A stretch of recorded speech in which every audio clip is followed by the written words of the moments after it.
Hello everyone, and a hearty Shaka Zulu from my heart to you. Mark Major here. This is the Action Figuratorium. You can see it right there behind me in the background. And I'm a real big toy collector, hunkered down here in a studio in Southeast Portland, hidden out in a room in the back surrounded by my toys. And some of you know that I'm an old school sales and marketing guy. I'm one of those people who sold guitars in the 90s, okay? And then later went on to have adventures in the dot-com industries. And, you know, I think you can see why my hair has turned gray as a result. But I'm here now to help everyone have a good time and look at some new up-and-coming action figures and to take a look, a sort of analysis as it were, at the marketing behind people doing these action figure campaigns. And today we're going to be looking at the American Ninja X from Riot Press Comics. This should be a lot of fun. I've looked over it already, and I think I've got some comments to make on it, and I think you guys are really going to enjoy the comments. So everybody, let's all come together. Come on. Let's come together, strap on the leather, and let's hold on tight.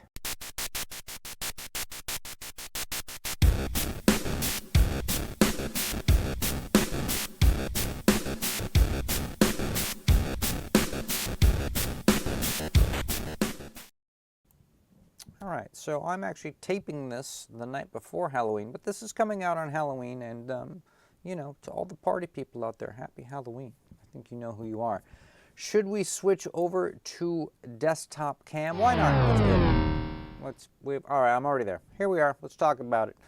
So, Riot Press is the sort of kind of comic book company label for one comic book creator who goes by the name of Patrick Thomas Parnell. He prefers to use the initials PTP, and so by request, I don't want to initial somebody, so by request, I'm going to say PTP when referring to him if I need to refer to him. And Riot Press is more or less essentially just a synonym for him at this point. I think we should make that perfectly clear. But everybody needs a brand, Action Figuratorium. And so, you know, they're kind of interchangeable. That's all I want to say. If I say one or the other, you know what I'm talking about. So this is a character that is coming in on action figure form based upon one of PTP's comics. And so this, to me, looks like it's the launch of not only an action figure based on a comic book, but I think the comic book itself, I think this could be the debut of it, is what it sounds like. It sounds like it was maybe kind of a spin-off. We'll take a look. We'll see what's going on here. So, I don't know if you guys want to look at this vid or not first. Let's put on a couple seconds of it. It's worth noting. Okay, so we get some logos. I like logos. I had to dim the sound, by the way, because I don't ever want to get, you know, you don't want to get dinged by these people. So this looks like it's shot on an iPhone, which sometimes is okay. iPhone is good if you have a lot of characters, background and foreground, and you want them all to be smushed together sort of in focus. I think it's pretty good, but if you're trying to sell an action figure, you might want to go to like a, you know, something a little bit more, something a bit up, something with a lens, as it were. But what's funny is that this looks like some of the stuff I do where you just take like, well, this looks like smoke from somebody's doobie, but you could use like a smoke machine. And of course, I've got a bunch of this exact same sort of aquarium fodder. Works great for when you just need to throw some garbage plants and landscape in the background. And it looks like they're using some kind of a weird dark light too, you know. But some better looking shots, and those are a little grainy. But this is pretty cool. This is like you put some figs on the Lazy Susan, and then you kind of double the speed because Lazy Susan goes a little slow. So this to me looks a lot better. It's better lit, all that kind of thing. But you know, I feel like there's just a lot of spinning going on here. A couple minutes of just nonstop. These guys. So these guys go around. Okay, that's what I want you to see. Anyways, that's some of the figures here.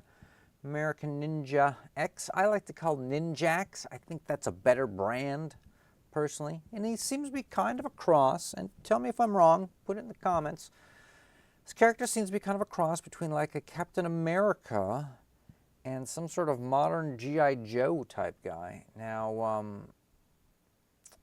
let's see, let's read the little background. There's some copy here from Riot Press. Comes the American Ninja X, Ninjax action figure and comic book. The 24-page comic is a story by PTP, written by Mark Poulton. I know who that guy is. Illustrated by PTP. Cover by some industry guy from the Transformers. Toy design by some MCU veteran. Okay, this is important. Toy manager for the project. This is probably the most important thing on the page to me, is by Ace from Ramen Toy. And if you do not know who Ramen Toy is, it probably needs its own separate video to explain it. Essentially, it's a toy company located outside the United States, so they have a little bit of legal jurisdiction. Not much, but a little bit when it comes to making toys. But what they do is they come up with designs based, really kind of, from what I can tell, upon consumer demand. That is, they're looking for, people want a certain kind of toy, no one's making it, they come up with it, and they have really creative takes on how to do this with essentially what would be licensed products, licensed toys, and remaking them without busting the license, without doing a bootleg or a copy. But yet it's, again, like I said, it's a really interesting strategy.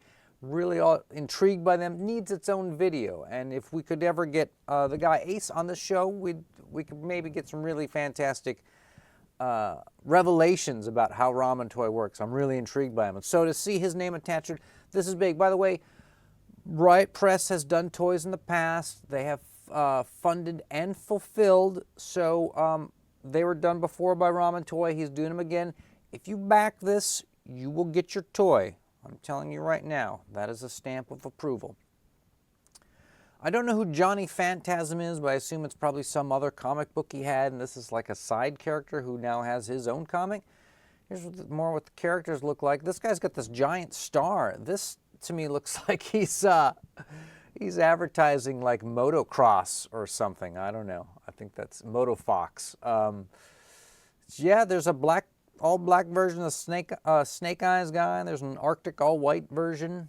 And, of course, these are some better-looking pics here, I think. These ones here. Although I have to make a design complaint. The blue body with the black stuff on it, the shoulder pads and the boots and all that's really difficult to see detail, to see it pop out. Maybe think about that in the future when you design these types of toys. They kind of have to visually make sense. It's sort of what comic book characters are all about. It's kind of why Batman and Superman are so iconic, but their outfits are so stupid looking, but they work as an iconic figure. This seems to be something that's just sort of like, you know, this is like if a guy really went out there and was like, I'm Captain America, I've got some shoulder pads and a bike helmet or something, you know. That kind of thing. This looks a little more realistic. There's the couple of heads, that kind of thing. There was, I believe, I think I passed it up. There was a list of, yeah, here you go. This is what you get with the figures. 2 heads, human face and mask, 8 hands, 2 hoods. Put the first hood up, doesn't work, go second hood. Cloth cloak, sword, 3 guns. So he's got the sword because he's a ninja, but because he's an American ninja, he's got 3 guns. Now, there's a backpack which holds 2 ninja claws and 4 throwing stars. I actually think that's cool. I think that's a cool idea. You get quite a bit of accessories with this. And I'm sure there's, yeah, there's some pretty cool pics here. Now this guy is something that Ramen Toy makes. This is called the Aces of Aviation. I forget which character it is because he's got this helmet on. But this is actually a cool figure that Ramen Toy makes, and it looks pretty cool next to this guy. So I just want to highlight that the sort of the parent company doing the manufacturing themselves has some pretty cool intellectual property. You guys should check it out. There's another thing they make. They make this car called the Ramen Racer. It's sort of an early 70s muscle car for 1/12 scale figures. This is a cool idea. It's sort of just a blank slate, and you can customize it however you want. I think these guys are doing really cool things. And this guy, PTP, to be allowed to run with this crowd is a privilege, my friends. This is a privilege. And here's the comic book. Now, one of the interesting marketing ideas that they have put into this is the idea of including a mini comic, which is kind of a throwback to the original Masters of the Universe toys, but adding a little mini comic with each action figure.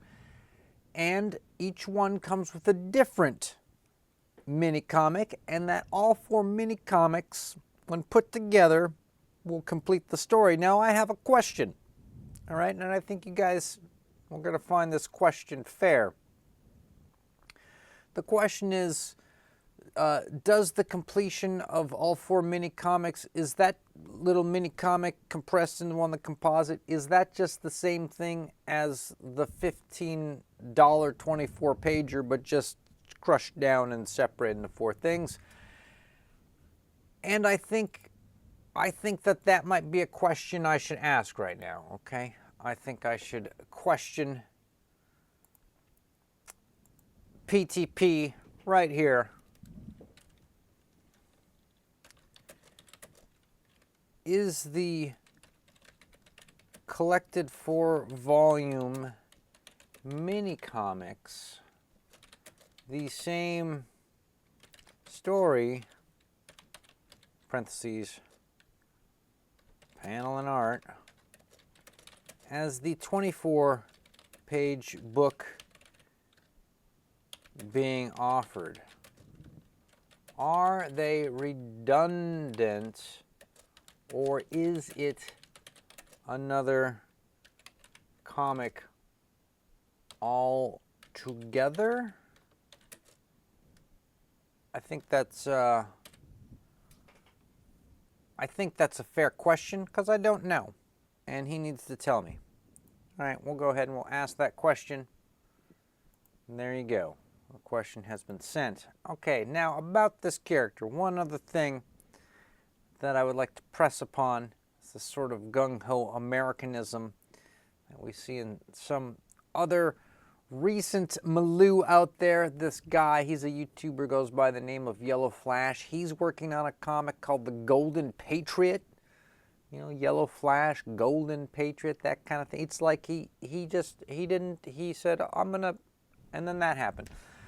Then, of course, there's this guy, Mike S. Miller. He used to be an artist for DC Comics. He's, of course, now an indie comic on his own. And he came out with his own patriotic guy called Lone Star. And I'm sure there's probably a few other guys I have missed. However, nobody has brought up this. This is a comic book that I own. This is my arm. This is in my basement. Reagan's Raiders. You want patriotic American freedom fighters, this is your dog, okay? Maybe this is what we should have action figures of. Maybe him and, well, I was going to say there's some other characters in here that are similar, kind of Rambo'd out, and they're part of his cabinet, and I was suggesting maybe we crack this open and look at it. But then I thought, no, I think that's the last thing we really want to do. But my point is that what's with these gung-ho Americanism super comic book heroes, and do all of them really need sort of, you know, action figures? It's just but one question I have for the panel. So let's look at the rewards, all right? We're almost 10 minutes into this, and we're just now getting to the rewards. Too much audio vamping from me, probably. People just want to hear what they are shoveling. So there's a 24-page comic book for $15. I assume that it's physical and not a PDF. Maybe you get a PDF with it. That would be a first from some of these guys. Now, if you want an actual action figure, $48. Does anyone think that's a little too high, or is that a good deal? Maybe that's a steal for this. Well, he looks kind of like those G.I. Joe guys in a way. How much are those? I don't know. I've never really bought them. They're all $48, whether you want the red, white, and blue cavalry guy, the Snake Eyes copycat, the Moto Fox guy, the Arctic Blister guy. They're all $48. If you want two, he'll take $1 off. Now, you know how I talk about all the time, it's probably annoying hearing it over and over again if you've watched 3 or 4 of these vids, the carrot and the stick when you're making action figures, okay? The thing is that you need to order a lot from the factory. The factory wants to make a lot of figures to make it worth their while. The more figures you order, they will lower the price. The lower the price, the more money you can make per figure, right? So if you can get a big order, right, if you can get a lot of people to order or pay for a lot of figures, you can put in a bigger order with the factory and you can get them cheaper. And yes, that is going to mean that it's going to crimp your style a little bit as far as how much you're able to pull in, but you'll be selling more toys. It's called scaling, and there's an ancient art to it. It's a little bit of you got to move the bead over here while this one moves over here, then you move it here, and you move. It's a lot of this kind of thing, and it's a very sort of, finesse and professional way of doing this to discover exactly what the best price is to sell the most of these. But if you can get people to buy a lot of them from you, you will do better in the long run, okay? And to do that, you have to offer huge discounts if people buy lots of toys. So when you say, hey, if you buy 2, I'll take $1 off, that's not really a carrot and a stick. That's not even stick. That's just saddle. Maybe saddle sore. So that's kind of a bummer. People are going to have to figure that out. They're going to have to figure out how to do these discounts. I just don't think that they understand that, and they don't have the creativity, and they're just sort of managing the short-term goals of the project and not the long-term goals of being a company with having stuff in stock and selling it all the time and doing waves, that kind of thing. All right, so usually what I objectively discuss about these things is the offerings and the pricing. These are 4 different figures, and they're all priced at $48. There's nothing cheaper if there's not a $20 figure in the line, okay? And there's nothing more expensive. There's not some luxury, 24 karat gold, American Ninja X, American Ninja Gold. There's nothing like that. So there's nothing on either of the spectrum. You got to just slump for the $50 figure, and they have to hope that people buy multiples of these, because if you're looking for X amount of people to just plunk down $50 for one figure, to hit that $95,000 is going to require a lot of people. And this is a comic book that I don't know has a character that nobody knows, okay? So this is just super fans of the author who's hoping that he's launching a cool comic book and a cool character, and people are taking a risk that this figure is going to be cool, and they're just buying it because I guess they want to buy like a souvenir. It doesn't really need to be, So really my question is, are you going to, excuse me, there's a fly in here. Are you going to, if you're an action figure collector who doesn't know who this guy is, right? If you don't know who this character is, are you going to be interested in this guy and go, yeah, this guy would look really cool next to and then insert, Marvel Legends, or maybe he hangs out with a Darth Vader pack or something, he's got the helmet. Can PTP, can he rope in action figure collectors, or is he only selling to his base? If he is only selling to his base, how many can they absorb? Has he thought about this? That is what I want to know. Also, when you're a kind of a comic book company, you're really, really into tchotchkes. And tchotchkes are things like T-shirts, swag, hats, beanies, keychains, of course, but like collectible coins. Everyone, of course, done trading cards a million times, old hat. But that's what I'm talking about. You throw that in the list, handkerchief, that kind of pens. I don't know what kind of stuff you could get made up nowadays. Probably tons of things in corporate America. Who knows? Sticker pack, of course. How many sticker packs you want? I got 10 different kinds, especially if you buy all 10. He doesn't have any of that kind of stuff, which you need to pad out. Also, those things are always super cheap to get printed, and they're super easy to get done here in the United States and then ship them out immediately. So somebody goes in, say $200 gets all 4 figures, and they get the coloring book. Stay with me. I know you're like, I would never order a coloring book. I know you wouldn't. That's why I have to say this, because I'm not talking specifically about you. I'm talking about people who order coloring books. Say you get the coloring book and 4 action figures, right, and you're like, okay, maybe the action figure is going to take a long time. Maybe they take about 2 years. Well, guess what? Comic book shows up, or coloring book shows up in a week. Who knew? So you feel pretty good. You're like, all right, or maybe he holds back a month or a couple months, or maybe in a year when you haven't got your figures and you're on the comments bitching, you know, hey, where's the figure? Is this going anywhere? He sends you same coloring book again. He ordered too many, and now he's just going to ship them out and say, all right, everybody gets a free coloring book. How about that? That's the kind of stuff, that sort of swag is the kind of stuff that you can just offload, make quickly, and get out to people and settle them down. Plus, it adds extra money into the tank.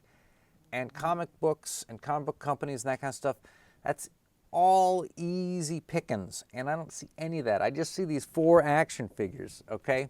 I'm not sure exactly after that what else to say other than, like, I didn't know if there was anything more that would be coming through unlocks. It didn't seem like this was kind of some stretch goals. So they're going to give people more accessories, and then someone took a picture of their computer screen of a 3D thing that they're working on, you know, that sort of thing. So, so this is kind of it. 4 action figures, $50 each, trying to go for about $100,000. What do you guys think? Is this possible? Remember, if it fulfills, it will absolutely ship.